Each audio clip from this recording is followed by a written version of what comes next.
அல்லாஹ் ரப்புல் ஆலமீன் தன்னுடைய திருமறையில் சொல்கிறான், உல் இன்குந்தும் துஹிப்பூன் அல்லாஹ் ஃபத்தபிஊனி.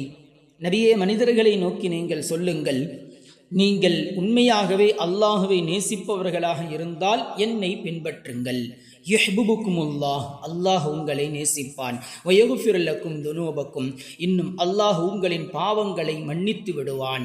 வல்லாஹு கஃபூருர் ரஹீம், இன்னும் அல்லாஹ் மிக்க மன்னிப்பவனாகவும் மிக்க கிருபையுடையவனாகவும் இருக்கிறான் என்பதனை அல்லாஹ் தன்னுடைய திருமறையில் சொல்கிறான். தன்னிமிக்கவர்களே, இந்த குர்ஆனுக்கும் நபி ஸல்லல்லாஹு அலைஹி வஸல்லம் அவர்களுக்கும் ஒரு தொடர்பு இருக்கிறது என்பதனை மேல் கூறப்பட்ட இந்த வசனம் நமக்கு தெளிவுபடுத்தி காட்டுகிறது. இன்னும் அல்லாஹ் ரப்புல் ஆலமீன் குர்ஆனில் 25 இடங்களில் வாத்திஅல்லாஹ் வாத்திஅர் ரசூல என்ற பதத்தை சொல்லியிருக்கின்றான். அதாவது நீங்கள் அல்லாஹ்விற்கு நீங்கள் கட்டுப்படுங்கள் என்பதுடன் சேர்த்து அல்லாஹ் தஆலா அவனுடைய ரசூலுக்கும் நீங்கள் கட்டுப்படுங்கள் என்பதனை அல்லாஹ் தஆலா சொல்கின்றான்.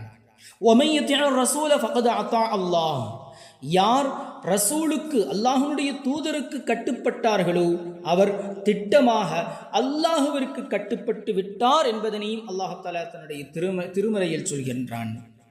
நன்னிமிக்கவர்களை சற்று சிந்தித்து பாருங்கள். குர்ஆனை எடுத்தால் மட்டும் போதாது. இந்த வசனமெல்லாம் நமக்கு எதனை உணர்த்துகிறது என்றால், வெறுமனே நாம் குர்ஆனை மாத்திரம் எடுத்தால் போதாது, குர்ஆனுடன் ஹதீஸையும் நபி அவர்களுடைய வாழ்க்கையும் எடுக்க வேண்டும் என்பதனை நமக்கு இந்த ஆயத்துகள்லாம் நமக்கு வலியுறுத்தி காட்டுகிறது. இன்னும் அல்லாஹ் ரப்புல் ஆலமீன் தன்னுடைய திருமறையில் சொல்கிறான், வஅன்ஸல்னா இலைக்க ذிக்ர லிதுபய்யின லின்னாஸி மா நுஸில இலைஹிம் வலஅல்லஹும் யதஃபக்கரூன். நபியே, இந்த குர்ஆனை நாம் உங்களின் பால் இறக்கி வைத்தோம் மனிதர்களுக்காக. உங்களின் மீது இறக்கப்பட்ட இதை நீங்கள் அவர்களுக்கு தெளிவுபடுத்துவதற்காக, இதன் மூலம் அவர்கள் கவனித்துக் கொள்வார்கள் என்பதாக அல்லாஹ் தன்னுடைய திருமறையில் சொல்கிறான். எனவே இந்த குர்ஆனை அல்லாஹ் ரப்புல் ஆலமீன் இறக்கி வைத்திருக்கின்றான் என்றால் அதனை தெளிவுபடுத்துவதற்கு ஒரு நபர் வேண்டும். எனவேதான் அல்லாஹ் ரப்புல் ஆலமீன் நபி ஸல்லல்லாஹு அலைஹி வஸல்லம் அவர்களை அனுப்பினான். எந்த ஒரு சமூகமாக இருந்தாலும் அந்த சமூகத்திற்கு அல்லாஹ் ஒரு வேதத்தை வழங்குகிறான் என்றால் அந்த வேதத்தை விவரிப்பதற்கு கண்டிப்பாக ஒரு நபி அந்த சமூகத்திற்கு தேவைப்படுகின்றார்கள், அந்த வேதத்தை விளக்குவதற்காக வேண்டி. எனவே குர்ஆனை விளக்குவதற்காக வேண்டி நபி ஸல்லல்லாஹு அலைஹி வஸல்லம் அவர்களை அல்லாஹ் ரப்புல் ஆலமீன் அனுப்பி வைத்தான். ஒரு முறை இம்ரான் இப்னு ஹுசைன் ரலியல்லாஹு தஆலா அன்ஹு அவர்கள் உபதேசித்துக் கொண்டிருக்கின்றார்கள். அந்த சஹாபி அவர்கள் ஷஃபாஅத்தினுடைய பற்றி, நபி ஸல்லல்லாஹு அலைஹி வஸல்லம் அவருடைய ஷஃபாத்தை குறித்து மக்களுக்கு மத்தியில் உபதேசித்துக் கொண்டிருக்கக்கூடிய சமயத்தில் அந்த கூட்டத்தில் இருந்து ஒரு நபர் கேட்கின்றார், குர்ஆனில் இல்லாத செய்திகளை எல்லாம் நீங்க சொல்றீங்களே அப்படிங்கிற மாதிரி சொன்னார். இம்ரான் இப்னு ஹுசைன் ரலியல்லாஹு தஆலா அன்ஹு அவர்களுக்கு கோபம் அடைந்து விட்டார்கள். அடைந்து விட்டு கேட்டார்கள், ஹல் கரஅத்தல் குர்ஆன், நீங்க குர்ஆனை ஓதி இருக்கிறீங்களா? நாம் ஆமா. வந்த நபர் சொன்னார், ஆமா நான் ஓதி இருக்கிறேன். குர்ஆன்ல எங்கேயாவது இஷா தொழுக 4 ரக்காயத்து, அஸ்ர் தொழுக 4 ரக்காயத்து இருக்கிறதா அப்படின்னு கேட்டாங்க. இல்லையே. அது எங்கிருந்து கிடைத்தது உங்களுக்கு? சஹாபாக்களாகி எங்களிடமிருந்துதான் உங்களுக்கு கிடைத்தது. எங்களுக்கு நபிகள் நாயகம் ரசூலுல்லாஹி ஸல்லல்லாஹு அலைஹி வஸல்லம் அவர்கள் மூலமாக நாங்கள் தெரிந்து கொண்டோம். அல்லாஹ் குர்ஆனில் ஜக்காத்தை கொடுங்கள் என்பதாக சொல்கின்றான். எங்கேயாவது 40ல் 1 பங்கு ஜக்காத்து கொடுங்கன்னு அல்லாஹ் தஆலா சொல்றானா? ரசூல் ஸல்லல்லாஹு அலைஹி வஸல்லம் அவர்கள் தான் சொல்கின்றார்கள். அல்லாஹ் ரப்புல் ஆலமீன் தன்னுடைய திருமறையில் சொல்கிறான், வல் யத்தவஃபு பில் பைத்தில் அதீக், பைத்துல்லாவை நீங்கள் தவாஃப் செய்யுங்கள் என்பதாக அல்லாஹ் தஆலா சொல்கின்றான். 7 முறை தவாஃப் செய்யுங்கள் என்பதாக எந்த இடத்திலாவது அல்லாஹ் குர்ஆன்ல சொல்றானா? நபி அவர்களுடைய ஹதீஸில் தான் 7 முறை தவாஃப் செய்யுங்கள், அதற்கு பின்பு 2 ரக்காய் தொழுகுங்கள் என்பதாக சொல்லப்படுகிறது. இப்படி நீங்கள் எந்த விஷயத்தை நீங்கள் எடுத்துக்கொண்டாலும் நபி அவர்களுடைய வாழ்க்கையை பின்பற்றாமல் நீங்கள் குர்ஆனை நீங்கள் பின்பற்ற முடியாது. நபி அவர்களுடைய வாழ்க்கையை எடுத்துக்கொள்ளாமல் நீங்கள் குர்ஆனை விளங்கிக் கொள்ள முடியாது. அல்லாஹ் ரப்புல் ஆலமீன் தன்னுடைய திருமறையில் சொல்கிறான், வமா ஆதாக்குமுர் ரசூலு ஃபஹுதூஹு வமா நஹாக்கும் அன்ஹு ஃபன்தஹூ.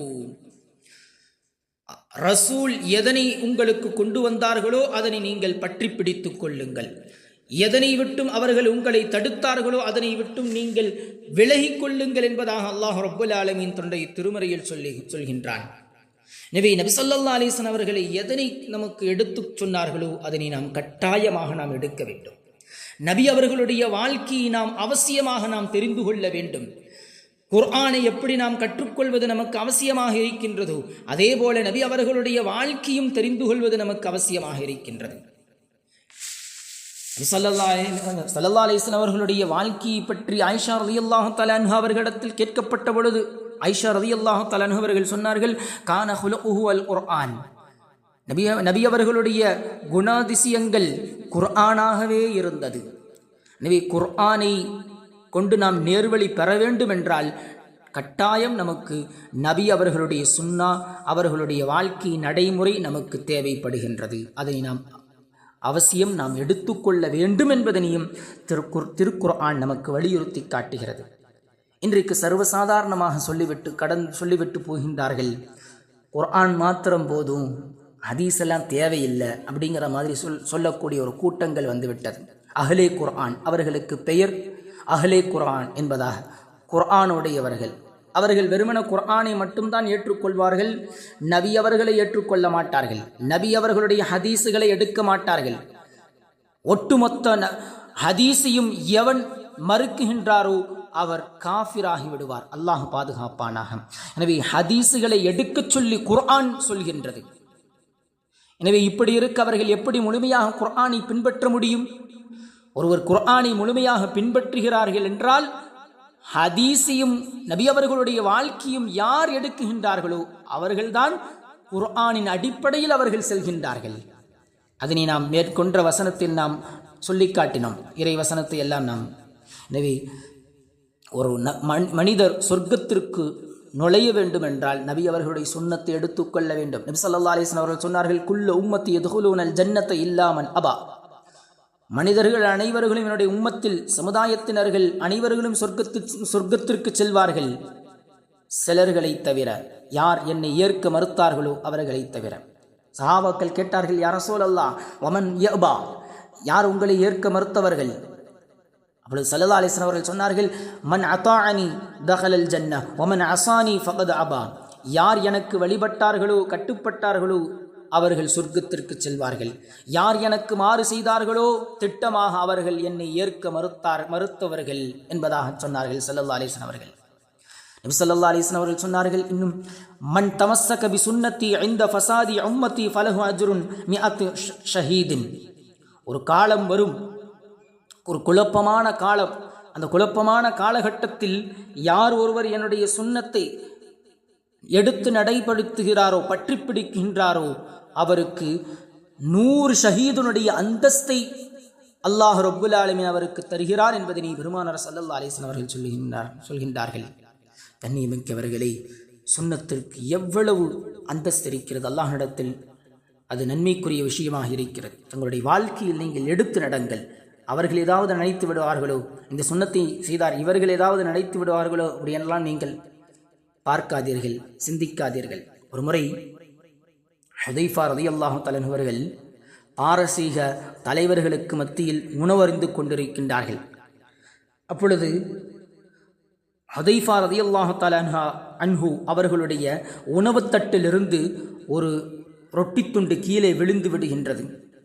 அதனை அவர்கள் எடுத்து அதனை சுத்தப்படுத்தி விட்டு அதனை சாப்பிடுகிறார்கள். அருகாமையில் இருந்தவர் சொன்னார், இப்படியெல்லாம் செய்யாதீங்க, இப்படியெல்லாம் செஞ்சீங்கன்னா இவங்கெல்லாம் நம்மளை கேவலமாக பார்ப்பாங்க, இவங்கெல்லாம் நம்மளைய இழிவாக நம்மளை பார்ப்பாங்கன்னு சொல்லும் பொழுது ஹுதைஃபா ரலியல்லாஹு தஆலா அன்ஹு அவர்கள் சொன்னார்கள், அத்தத்ருக சுன்னத ஹபீபி லிஹாஉலாஇல் ஹுமகாஇ. இந்த மடையர்களுக்காக வேண்டி, சுன்னத்தை இழிவாக கருதும் இந்த மடையர்களுக்காக வேண்டி நான் என்னுடைய ஹபீபின் முஹம்மது ஸல்லல்லாஹு அலைஹி வஸல்லம் அவருடைய சுன்னத்தை நான் விடுவதா? நிச்சயம் நான் விடமாட்டேன் என்பதாக அவர்கள் சொன்னார்கள். எனவே எந்த ஒரு தருணத்திலும் நீங்கள் சுன்னத்தை விட்டு விடாதீர்கள். அதனால்தான் பெருமானார் ஸல்லல்லாஹு அலைஹி வஸல்லம் அவர்கள் சொன்னார்கள், குழப்பமான காலகட்டத்தில் நீங்கள் சுன்னத்தை நீங்கள் பின்பற்றுவீர்கள் என்றால் அல்லாஹ் உங்களுக்கு 100 ஷஹீதுனுடைய அந்தஸ்தை வழங்குகிறார். எனவே நபி அவர்களுடைய சுன்னத்தை நாம் கடைபிடித்து நபி ஸல்லல்லாஹு அலைஹி வஸல்லம் அன்னவர்களுடைய வாழ்க்கை நடைமுறையை நாம் பின்பற்றி வாழ்வதற்கு அல்லாஹ் ரப்புல் ஆலமீன் நம் அனைவருக்கும் தௌஃபீக் செய்வானாக. குர்ஆன் ஹதீஸின் அடிப்படையில் வாழ்வதற்கு அல்லாஹ் தஆலா நம் அனைவருக்கும் தௌஃபீக் செய்வானாக. வாஹிர் தஅவானா அல்ஹம்துலில்லாஹி ரப்பில் ஆலமீன்.